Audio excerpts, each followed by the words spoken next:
सरपंच हम इस गांव के, ऐसे कैसे मुंह उठा के घुस जाओगे किसी के यहाँ भी? हमारे यहाँ भी बहन बेटियां रहती हैं। हमें हमारा काम मत सिखाओ, इसीलिए महिला पुलिसकर्मी भी साथ में लाए और हमारे पास परमिशन है कोर्ट का। अंदर चलो, अगर कोई रोके तो उसे भी अरेस्ट कर लो।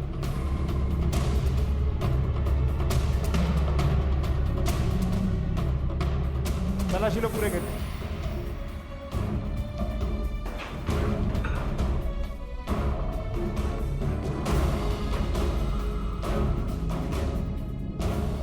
देखो वहां,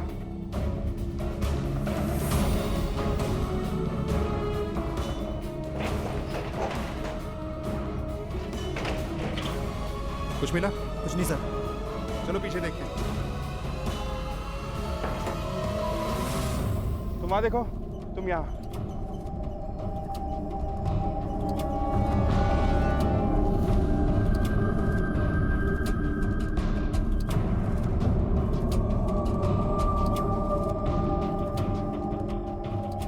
यहाँ कौन रहता है? मेरा छोटा भाई निरंजन।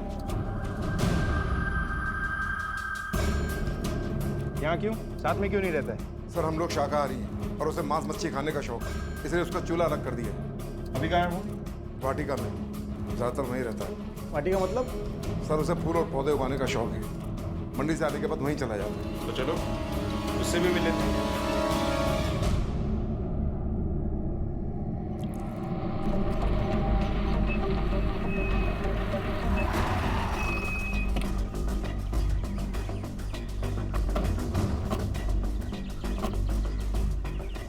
सारी जगह की तलाशी लो। Sir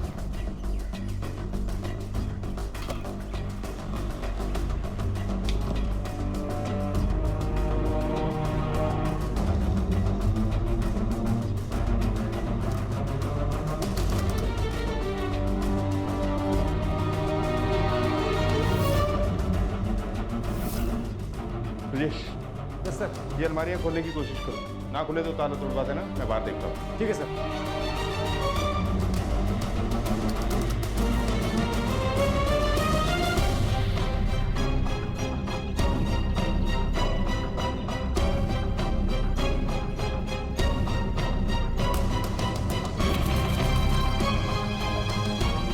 Brajesh, yes sir.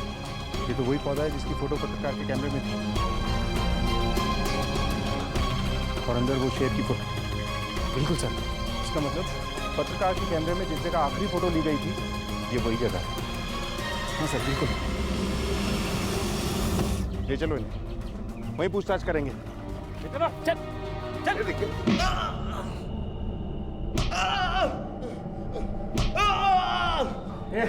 छोटे से इसके पाँव पकड़ पकड़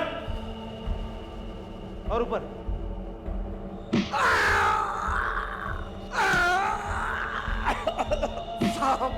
सब मैं कसम खा के कहता हूँ, सब मैंने कुछ नहीं किया।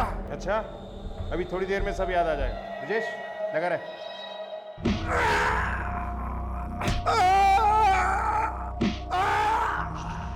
उन्हें सचमुच कुछ नहीं मालूम। जो भी करता था मैं खुद ही करता था, वो भी अकेले।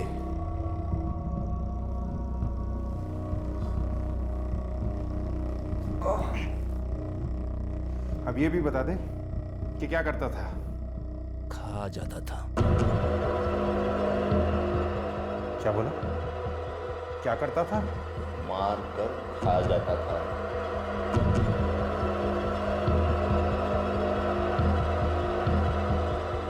मारने के बाद मुझे जीत का एहसास होता था। ऐसा लगता था कि मैं जंगल का कोई शेर हूं जो अपने शिकार को मारकर खा जाता है। कब से चल रहा था ये सब? सबसे पहले भिया के साथ एक आदमी को मारा, उसे वहीं वाटिका में गाड़ दिया। बहुत मजा आया। उस रात तबीयत की नींद आई। फिर जब पता पड़ा कि बंगाली ने भैया के साथ बदतमीजी की,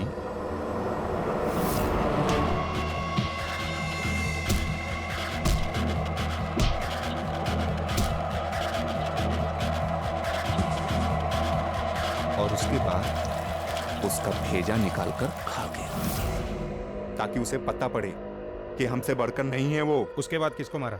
हमारा मुन्ना जो है इच्छे खेलेगा इच्छे हैं?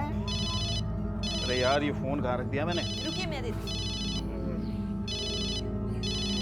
ये रहा।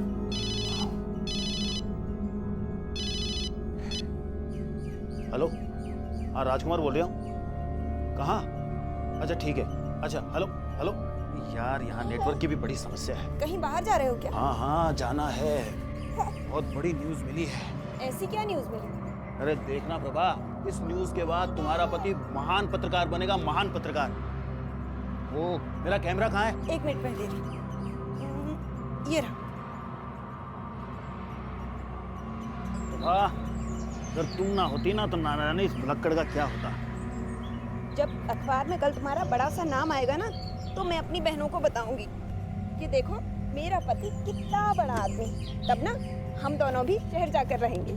एक दिन का इंतजार और कर ले प्रभा, उसके बाद देखना ये सारे के सारे लोग यहाँ खुद चल के तेरे पास आएंगे। नहीं तो मेरा नाम बदल देना। क्यों मुन्ना? क्यों छोटे रिपोर्टर? हैं? शाम तक आ रहा हूँ मैं ना।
हर समाज में रहने के लिए हमें इसके कुछ निश्चित नियमों और कानूनों का पालन करना होता है। उसी तरह से प्रकृति के भी कुछ नियम होते हैं जिसका पालन मनुष्यों के साथ साथ दूसरे जीवित प्राणी भी करते हैं। मध्य प्रदेश के समर्थ फॉरेस्ट रेंज से सटे एक छोटे से गांव आमदा में रहने वाला राजकुमार बिष्ट भी हमारे बीच का एक ऐसा इंसान था जो अपने पत्नी और बच्चों के साथ एक खुशहाल जीवन व्यतीत कर रहा था। हमें अपने आसपास अक्सर ऐसी घटनाएं सुनने को मिलती हैं जहां कोई व्यक्ति समाज और देश के बनाए हुए कानून को तोड़ने की गलती कर बैठता है, लेकिन जब कोई कुदरत के बनाए हुए नियमों को तोड़ने की कोशिश करता है तो उसके अंजाम सिर्फ संगीन ही नहीं बल्कि बेहद खौफनाक भी हो जाते हैं। तो क्या राजकुमार भी ऐसे ही कुदरत के किसी नियम को तोड़ने की गलती कर बैठा था, या फिर वो किसी ऐसी चीज का शिकार हो गया था जो कुदरत और इंसान दोनों के नियम और कानून से परे थी?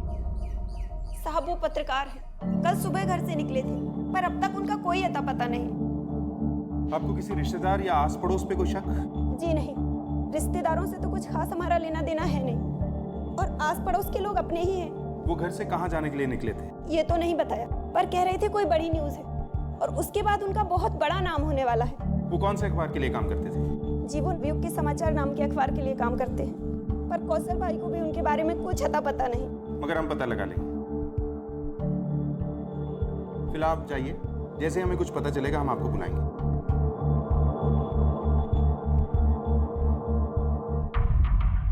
देखिए वो हमारे अखबार में काम नहीं करता था, लेकिन उसकी बीवी बता रही थी कि वो आपके ऑफिस में ही काम करता है। देखिए वो पत्रकार तो था नहीं, पर हाँ उसे पत्रकार बनने का शौक बहुत था और खुद को फ्रीलांसर पत्रकार भी कहता था और ऐसी ऐसी फोटो और न्यूज लेकर आता था कि पूछिए मत। वैसे वो कौन सी न्यूज़ थी जिसे वो फॉलो कर रहा था?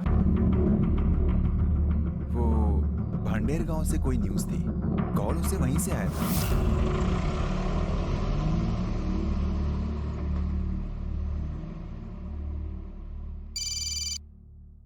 हाँ बोल। गुरुजी राजकुमार बोल रहा हूँ। ऐसी खबर दे रहा हूँ गुरुजी, ऐसी धमाकेदार खबर दे रहा हूँ कि आप है ना मुझे अपने न्यूज़पेपर का सब एडिटर बना दोगे, कसम से। अरे अब बोल भी, नहीं तो हार्ट फेल हो जाएगा मेरा। गुरुजी इस वक्त स्थिति ये है कि मैं यहाँ ना भांडेर से बोल रहा हूँ। क्या? हेलो हेलो गुरुजी। क्या है? हेलो हेलो गुरुजी। क्या?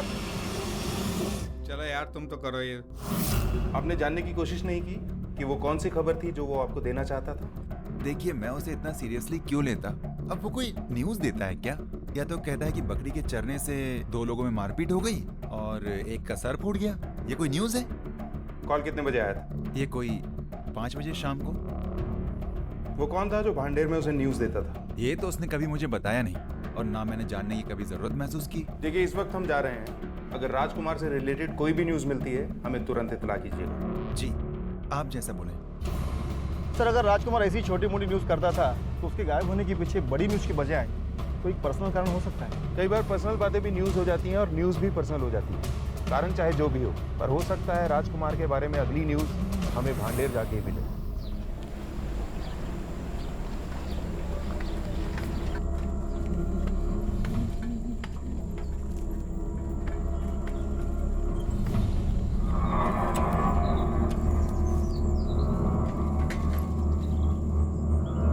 यार ये तो अपने पत्रकार साहब की स्कूटर है। हाँ ये तो उन्हीं की गाड़ी है।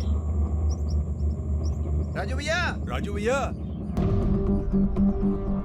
पत्रकार राजकुमार, अरे साहब उनको कौन नहीं जानता। इस गांव को फेमस करने के लिए उन्होंने बहुत प्रयत्न किया है। कैसा प्रयत्न? एक बार की बात है साहब, हुआ यूं कि यही सामने चौपाल पर बैठा था और वो कह रहा था। अरे ऐसा कैसे हो सकता है? क्यों नहीं हो सकता? अरे अगर भगवान चाहें तो सुई में से हाथी भी निकल सकता है। फिर ये क्या चीज़ है? वो कैसे? वो ऐसे, तुम्हें जो है अपना गांव का नाम अखबार में छपवाना है कि नहीं छपवाना? हाँ छपवाना है ना। तो फिर सुन लो, तुमने भगवान से प्रार्थना की और तुम्हारे बैल को बछड़ा हो गया। जो कभी हुआ नहीं वो हो गया, समझे? और फिर ये झन्नाटेदार खबर सुन के देश विदेश के लोग जो हैं तुम्हारे गांव को देखने आएंगे। तुम्हारा गांव भी फेमस हो जाएगा और इससे मेरा भी नाम हो जाएगा। क्यों भाई? सही है सही। तो बोलो ये नाम, मतलब ये चीज छपवा दूं अखबार में? छपवा दो, भगवान के नाम पे छपवा दो।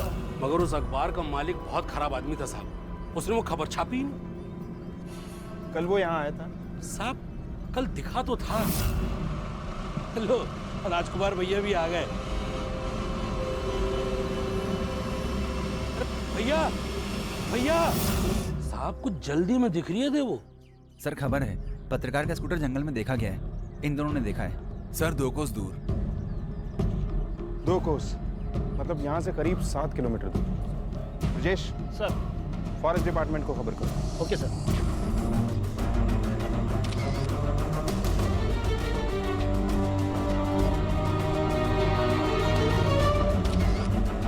सर मेरे को तो लग रहा है कि वो किसी जंगली जानवर का शिकार बन गया होगा। लूटपाट या पर्सनल दुश्मनी का मैटर भी हो सकता है। एक काम करते हैं सर, सबसे पहले सब जगह अच्छी तरह से ढूंढते हैं, शायद हमें राजकुमार सही सलामत मिल जाए। सर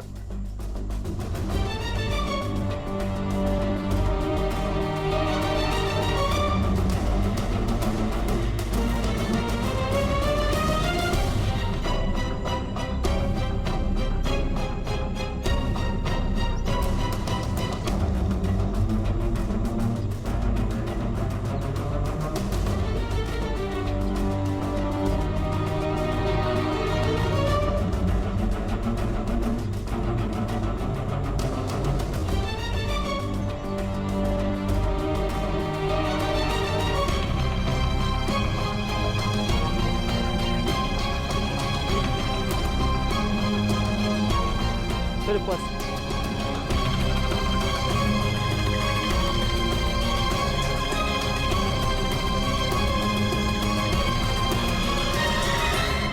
सर ये काम लूटपाट के इरादे से नहीं किया गया है। अगर ऐसा होता तो अपराधी ये पर्स कैमरा लेकर फरार हो चुका होता।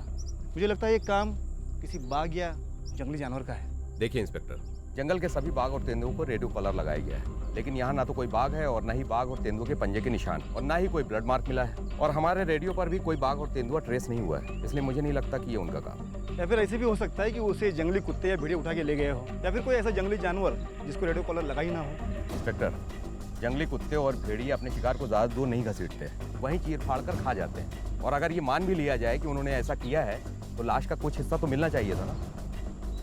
सॉरी टू से इंस्पेक्टर, हम जांच तो आगे करते रहेंगे, बट इस केस को आप दूसरे एंगल से भी देखना शुरू कीजिए, क्योंकि इस एरिया में ऐसे मिसिंग केसेस पहले भी होते रहे हैं और यही मान लिया गया कि जंगली जानवर उन्हें खा गए, लेकिन आज तक उनका कोई सबूत नहीं मिला। ठीक है, राजकुमार की वाइफ को इन चीज़ों की शिनाख्त के लिए बुलाओ। Yes sir. इनमें से ज़्यादातर फोटो किसी काम के नहीं है और इस बात का पता नहीं चल पा रहा है कि वो इतनी दूर जंगल में गया क्यों था। लेकिन डेट से पता चल रहा है कि आखिरी फोटो 2 तारीख को खींची गई, करीब 3:30-4 बजे के लिए। राजकुमार की वाइफ आई। भेज दो सर।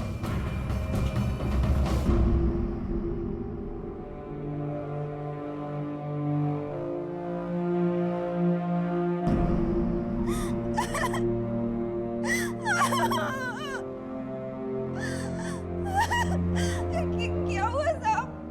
सब ठीक तो है ना?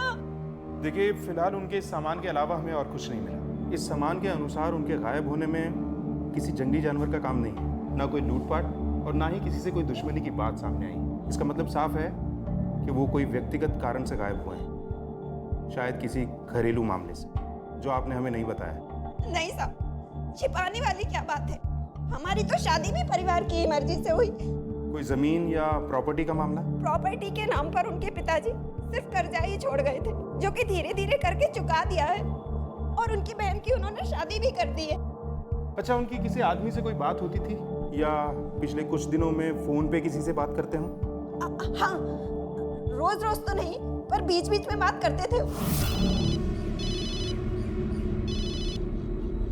हेलो, हाँ सरपंच जी। हाँ हाँ, अरे सर आप उसकी फिक्र मत कीजिए, मैं हूँ ना।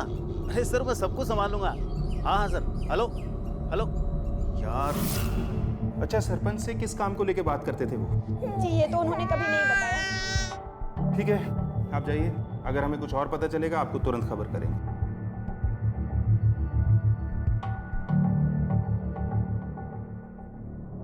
राजकुमार के बारे में अगली खबर भांडेर का सरपंच देगा।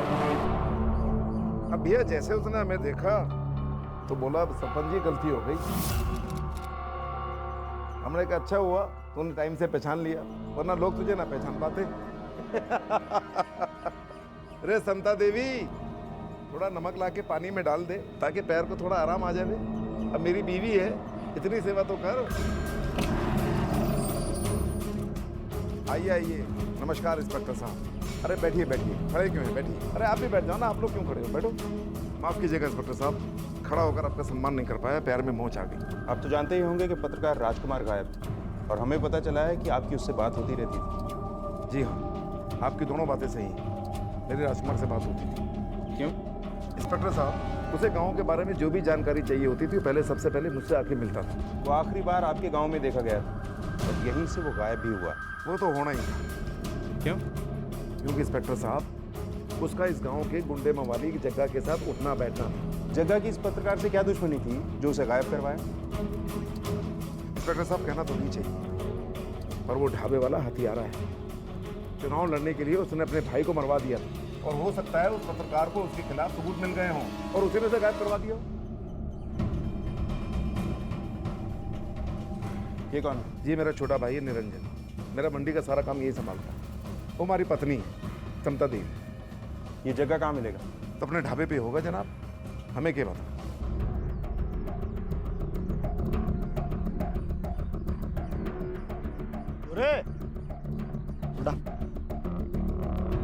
खाना नहीं खाया साहब, चाय तो पी लीजिए। पत्रकार राजकुमार 2 तारीख से गायब है, क्या जानते हो उसके बारे में? हाँ, आया था 2 तारीख को हमारे पास। क्यों? दोस्त था साहब, आना जाना लगा रहता था। क्या बात हुई थी उससे? साहब कुछ खास बताया नहीं, बस अपने में ही लगा हुआ था। देख रहे छोरा, यो टाइम हो गयो है, चौकीदारी भी करो। ओ भैया, अरे आओ नहीं, आओ आओ आओ।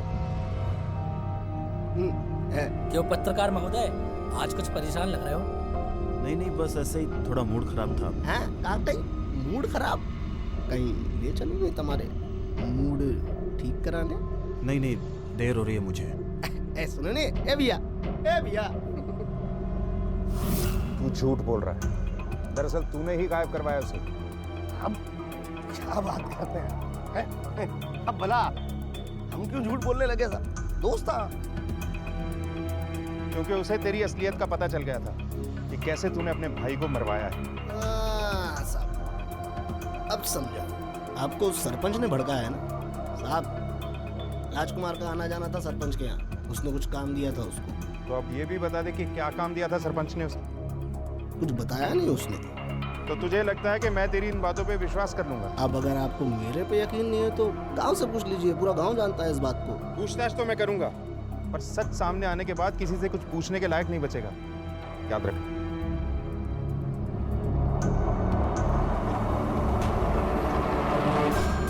ये मामला जितना सीधा दिख रहा था उतना है नहीं। एक के बाद एक कई पर्दे हैं जिन्होंने सच को छुपा रखा है। एक काम करो, राजकुमार की फोन डिटेल्स निकालो और अपने खबरियों से पता करो कि उसकी असली दोस्ती किससे थी, सरपंच से या उस जगह से। सर पृथ्वी, राजकुमार की पर्सनल लाइफ में झांक कर देखो, हो सकता है असली न्यूज हमें वहीं से मिलने वाली हो। Yes sir. ये आपके पड़ोसी राजकुमार और प्रभा, इन दोनों के बीच में कभी झगड़ा होते हुए देखा या सुना हो आपने? हमने नहीं देखा सर, 4 साल से रह रहा है। राजकुमार की कमाई कम ज्यादा होती थी, पर उसकी बीवी को उसकी कभी शिकायत नहीं थी। राजकुमार अच्छा इंसान है। किसी से झगड़ा वगैरह? नहीं, किसी से झगड़ा नहीं हुआ उसका। खबरें आज हमारी जिंदगी का एक अहम हिस्सा बन गई हैं। हर वो घटना जो नई हो और असाधारण हो, वो खबर कहलाती है। खबरों के पीछे भागते दौड़ते राजकुमार को अगर तलाश थी तो एक ऐसी खबर की जो उसे एक बड़ा मकाम दिला सके। लेकिन अब उसका इस तरह से गायब हो जाना एक पेचीदा रहस्य बन चुका था। पुलिस को राजकुमार के बारे में अब तक जो जानकारी मिली थी उसने इस केस को और उलझा दिया। अब तक ना तो उसकी किसी से कोई दुश्मनी सामने आई थी और ना ही ये किसी जानवर का काम लग रहा था। तो फिर ऐसा क्या हो गया था कि राजकुमार इस तरह से अचानक गायब हो गया? एक तरफ उसकी पत्नी प्रभा अपने छोटे से बच्चे के साथ उसका इंतजार कर रही थी। उसे पूरी उम्मीद थी कि उसका पति जल्द लौट कर आएगा, और वहीं दूसरी तरफ पुलिस को तलाश थी उस खबर की जो इस सारे रहस्य से पर्दा हटा दे। इसका मतलब राजकुमार की पर्सनल लाइफ में ऐसा कुछ भी नजर नहीं आया जिसका उसके गायब होने से कोई संबंध। सर अब तक तो ऐसा ही लग रहा है। सर राजकुमार के कॉल डिटेल से पता चला कि पिछले 1 महीने से भांडेर गांव का सरपंच राजकुमार के लगातार संपर्क में था। जिस दिन राजकुमार गायब हुआ उसी दिन सुबह 10 बजे के करीब सरपंच की राजकुमार से फोन पर बातचीत हुई, जैसे कि उसके पति ने हमें बताया था। और इसके अलावा सर और भी कोई है जो अलग अलग जगह से राजकुमार को कांटेक्ट करता है। दोपहर को 1 बजे से लेकर 5 बजे तक भांडेर गांव में राजकुमार का फोन पाया गया। उसके बाद जंगल में जहां पर उधर पाई गई वहां पर उसका फोन ट्रेस हुआ और उसके बाद फोन बंद। इसका मतलब राजकुमार और सरपंच के बीच में जरूर कुछ था। बुलाओ उसे। सर। जी सर, ये सच है कि मैंने उसे एक व्यक्तिगत काम दिया था। क्या था वो व्यक्तिगत काम? असल में वो मुझे मेरी बीवी पर शक था। मुझे लगा उसका किसी के साथ कोई चक्कर है, इसलिए मैंने राजकुमार को उसकी निगरानी के लिए लगाया था। लेकिन वो तो खुद ही गायब हो गया। फिर तो इस मामले में मुझे आपकी बीवी से भी बात करनी होगी। जैसे आपकी मर्जी। सरपंच जी को पहली बीवी से 15 साल तक कोई बच्चा नहीं था, इसीलिए उन्होंने उसे छोड़कर मुझसे शादी की। पर सरपंच जी को खुद पर ही विश्वास नहीं था, इसलिए घर में कोई भी नात रिश्तेदार आता वो उस पर शक करते, और शायद इसीलिए पत्रकार को भी मेरे पीछे लगा कर रखा हुआ था, जासूसी करने के लिए। मतलब आप पत्रकार के बारे में जानती थी? महीना भर बाद ही मुझे पता चल गया था। उसके बाद उससे आपकी कोई झड़प हुई? नहीं, बल्कि मैं तो ये चाहती थी कि पत्रकार को सब सच पता चल जाए, ताकि सरपंच जी मुझ पर शक करना छोड़ दें और मैं चैन से जीऊं। इसके अलावा मुझे कुछ नहीं पता। साहब, ढाबे के बाद एक भिखारी को कुछ मिला है। इनका बयान और साइन करवाओ। चलो सर, ये देखिए।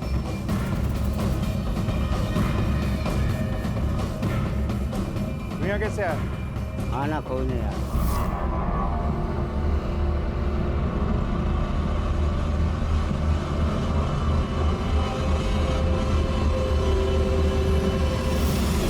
कि उन्हें ढाबे में जानवरों के साथ साथ इंसानों का मांस भी परोसा जाता था। ये खबर सुनते ही सिर्फ भांडेर गांव ही नहीं बल्कि आसपास के इलाकों से बहुत सारे लोग वहां पर जमा होने लगे। और देखते ही देखते उनका गुस्सा ढाबे वालों के खिलाफ फट पड़ा।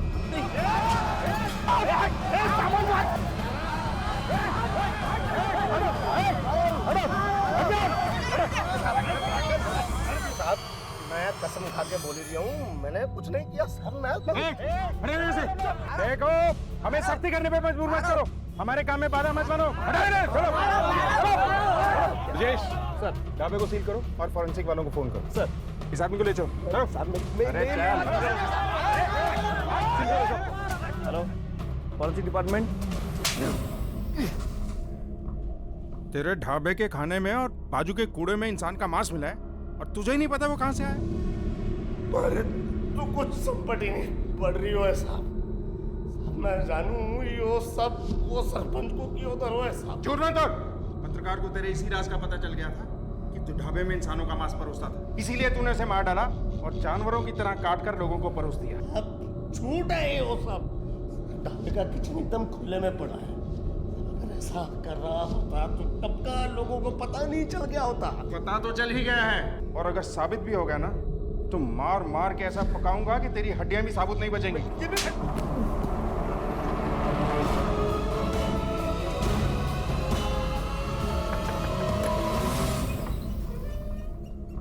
क्या हुआ? सब ठीक तो है ना? कुछ पता चला? देखिए, अभी तक हमने उम्मीद नहीं छोड़ी है। हमें बस आपके बच्चे का डीएनए टेस्ट कराना पड़ेगा। पर वो किस लिए? ताकि हम किसी नतीजे पर पहुंच सकें।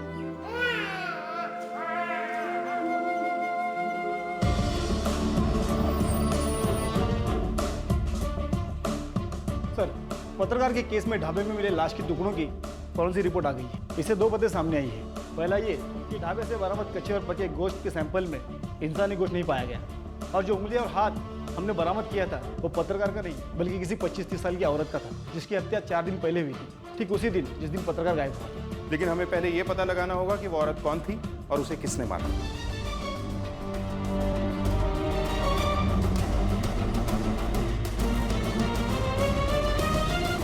नहीं साहब, इस उम्र की लड़की तो इस गांव से कोई गायब नहीं हुई। सर इस गांव की तो नहीं, लेकिन उस सरपंच साहब के पास एक लड़की थी, बिंदिया, जिसे वो दूसरे गांव से लेकर आए थे, वो नहीं दिख रही है। कब से नहीं दिखी? साहब वो आप उस दिन जो पत्रकार को पूछने आए थे ना, बस उसी दिन से नहीं दिख रही है। सर, सरपंच के अनुसार पत्रकार उसी के लिए काम कर रहा था, तो फिर वो उसी की गायब करवाएगा। शायद इसी काम के लिए सरपंच के यहाँ पत्रकार का आना जाना बढ़ गया था, और पत्रकार का संबंध सरपंच की बीवी या फिर उस बिंदिया से हो गया होगा जो सरपंच को नागवार गुजरा, और उसने दोनों को ठिकाने लगा दिया और बड़ी चालाकी से इस ढाबे वाले को भी फंसा दिया। या फिर ऐसी भी हो सकता है कि सरपंच की बीवी समता के बारे में पत्रकार और बिंदिया को कुछ पता चल गया हो, इसलिए सरपंच की बीवी ने दोनों को ठिकाने लगा दिया, क्योंकि अब दोनों भी एक ही दिन गायब हुए। एक काम करो, पहले सरपंच को उठाते हैं, ये बोलेगा कुछ नहीं, हमें ही उगलवाना होगा। सर मैं कसम खा के कह रही हूँ, मैंने बिंदिया के साथ कुछ नहीं किया। जब वो काम छोड़कर चली गई, वापस नहीं आई, तो उसका पता क्यों नहीं किया? सर बात दरअसल ऐसी है सर, मुझे इस घर में अब और काम नहीं करना। क्यों? किसी चीज की कमी है इस घर में? कपड़े मिलते हैं, खाना मिलता है और अलग से पैसे भी मिलते हैं। वो बात नहीं है, बस मुझे यहाँ अच्छा नहीं लगता। अच्छा, रुक जा, बताती हूँ तुझे। सुनिए, ये देखो, लेकर आए थे ना आप इसे, अब ये कह रही है इसे अच्छा नहीं लगता यहाँ पर। अरे ठीक है, उसका मन नहीं तो जाने दे उसे। बट फिर क्या हुआ? सर फिर वो बाद में ही तो हमें लगा कि वो काम छोड़कर चली गई। एक लड़की जो बिना बताए काम छोड़कर चली गई, तुमने ये तक पता करने की कोशिश नहीं की कि वो अपने घर पहुंची भी या नहीं? सर बात दरअसल ऐसी है कि उसके माँ बाप मर चुके थे, इसलिए हमने उसको अपने पास रख लिया था। वो बालिग हो चुकी थी, बड़ी हो चुकी थी, वो हमारे यहाँ काम करती नहीं करती उसकी मर्जी थी। फिर हम पूछते भी तो किससे पूछते सर?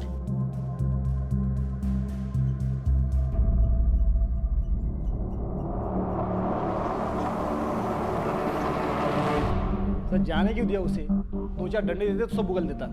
डंडे भी लगाएंगे और ये उगलेगा भी, मगर थोड़े सबूत जुटाने होंगे। सर ऐसा भी हो सकता है ना कि वो पत्रकार का विद्या के साथ कुछ संबंध रहा हो और अपनी बीवी को छोड़कर भागना चाहता हो, इसलिए उसने ये सब डामा रचा और उसके बाद खुद बिंदिया को मारकर वो भाग गया हो। अगर बिंदिया के साथ कोई संबंध था भी तो भी उसके पास बिंदिया को इस तरह मारकर ढाबे वाले को फंसाने का कोई कारण नहीं था। फिर भी उसे शक के दायरे से बाहर नहीं रख सकते। हो सकता है काम के बहाने पत्रकार का सरपंच के घर में आना जाना बढ़ गया हो और उसका संबंध सरपंच की बीवी या उस बिंदिया से हो गया होगा। सरपंच ने दोनों को ठिकाने लगा दिया और उस ढाबे वाले को फंसा भी दिया। सर ये भी हो सकता है कि सरपंच की बीवी समता देवी के बारे में पत्रकार और बिंदिया को कुछ पता चल गया हो, इसलिए उसकी बीवी ने दोनों को ठिकाने लगा दिया, क्योंकि दोनों एक ही साथ गायब हुए थे। संभव तो ये भी था कि हमें इस केस को दूसरी तरीके से शुरू करना चाहिए था। याद है वो फॉरेस्ट ऑफिसर क्या कह रहा था? इस एरिया में ऐसे मिसिंग केसेस पहले भी होते रहे हैं, लेकिन आज तक उनका कोई सबूत नहीं मिला। हो सकता है पत्रकार के साथ साथ बिंदिया का गायब होना इन्हीं अनसुलझे मामलों की एक कड़ी है जिनमें लाश तक भी नहीं मिली। तुम तो यहाँ कई साल से हो, पिछले कुछ सालों में यहाँ से कितने लोग गायब हुए हों? हाँ सर, वो सर वैसे ही पूरा का पूरा ट्राइबल एरिया है सर। यहाँ तो गुम हुए लोगों की रिपोर्ट भी नहीं होती है सर। लोग सोचते हैं कि उन्हें कोई जंगली जानवर खा गए होंगे। सर बिंदिया की लाश का टुकड़ा बरामद हुआ, तो उसे गायब लोगों में कैसे जोड़ा जा सकता है? क्योंकि बिंदिया की लाश अभी गायब है और बिंदिया का हाथ वहाँ मिलना हो सकता है हमें भटकाने की कोशिश हो। सर बिंदिया तो इसी गांव की है और उसकी लाश का टुकड़ा भी हमें यही मिला। इसका मतलब हत्यारे का इस गांव से कहीं ना कहीं संबंध जरूर है। ऐसा करो, आसपास के इलाके के पिछले 2 साल में गायब हुए लोगों की केसेस की फाइल इकट्ठा करो जिनका भांडेर गांव से जरा भी संबंध हो। Yes sir.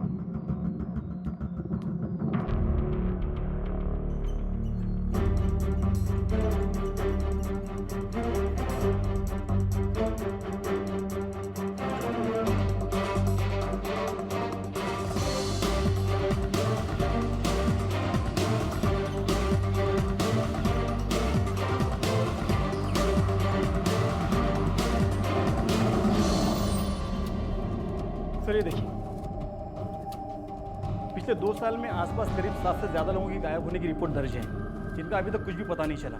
इनमें से 3 केसेस ऐसे हैं जिनका सीधा संबंध भांडर गांव से था। एक काम करो, इन केसेस से जुड़े सभी गवाहों को बुलाओ, शायद इस बार कोई नई जानकारी मिले। सर जी, ये ब्रह्मा प्रसाद उस ढाबे वाले जग्गे का बड़ा भाई था। उसने पहली बार सालों से निर्विरोध चुने जा रहे सरपंच भगोई के खिलाफ चुनाव लड़ने का फैसला किया था।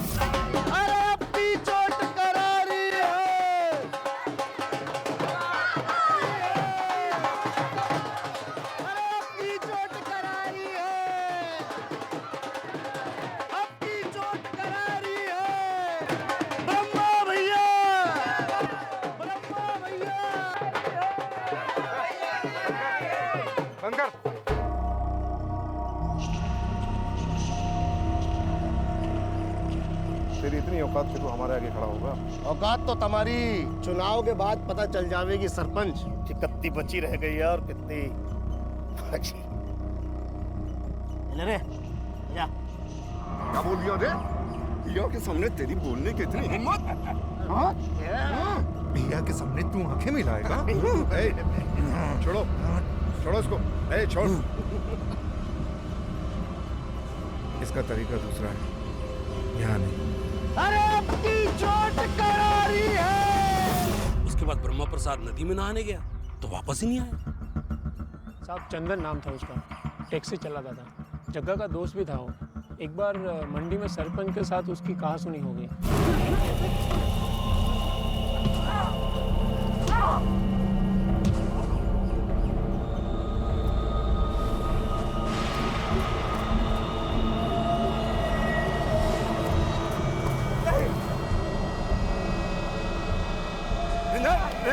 रुक जा, छोड़ दे, छोड़ दे, छोड़ दे इसको। ऐसे नहीं, अभी नहीं। चल। आखिरी बार वो ढाबे में दिखा था, उसके बाद नहीं दिखा वो। सरपंच के यहाँ एक बंगाली आदमी था जो हिसाब किताब का काम देखता था। बंगाली, मुझे शाम तक एक एक पैसे का हिसाब चाहिए। अगर सर मैंने आपको एक एक पैसे का हिसाब दिया, मगर आप भूल भाल करेगा तो मैं क्या करेगा सर? चुप कर।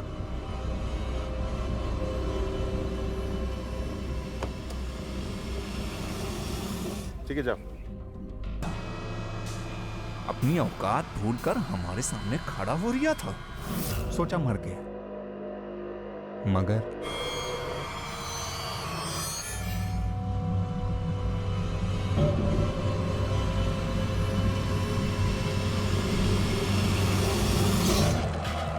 मिलकर भाभी की जासूसी छोड़ मेरी जासूसी करने लगा। फिर मैंने बिंदिया को पकड़ लिया और उसी से फोन कराया और पत्रकार को जंगल में बुलवाया।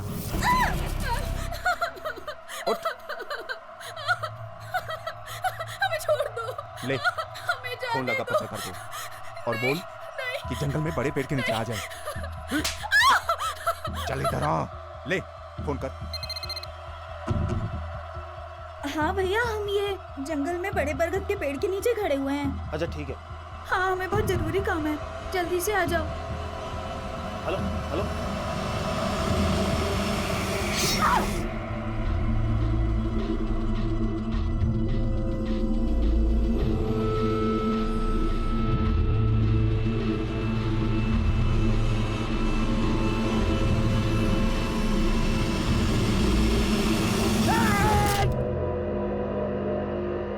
फिर दोनों की लाश को बोरों में डालकर वाटिका ले आया और अब की बार दोनों के भेजों को एक साथ पकाया। लाश के बचे हुए टुकड़ों को कहाँ फेंकता था तू? फेंकता क्यों, वहीं वाटिका में गाड़ देता था। खाद बन जाते थे तो फूलों का रंग निखर कर आता था। जानवर भी अपनी जात के जानवर का शिकार नहीं करते, तो जानवर कहलाने के लायक भी नहीं। के आसपास कोई छोटा मोटा काम करके अपने बच्चे को पाल पोस रही है। उसकी इच्छा है कि उसका बेटा एक दिन अपने पिता की तरह बड़ा पत्रकार बने। हम उम्मीद करते हैं कि उसकी इच्छा जरूर पूरी होगी। अब मैं अनूप सोनी आपसे विदा लेता हूं। फिर मुलाकात होगी अगले एपिसोड में और खुलासा करेंगे एक और जुर्म का। तब तक अपना और अपने परिवार का ख्याल रखें और देखते रहें क्राइम पेट्रोल डायल 100। सबक एक को, सीख हम सबको। जय हिंद।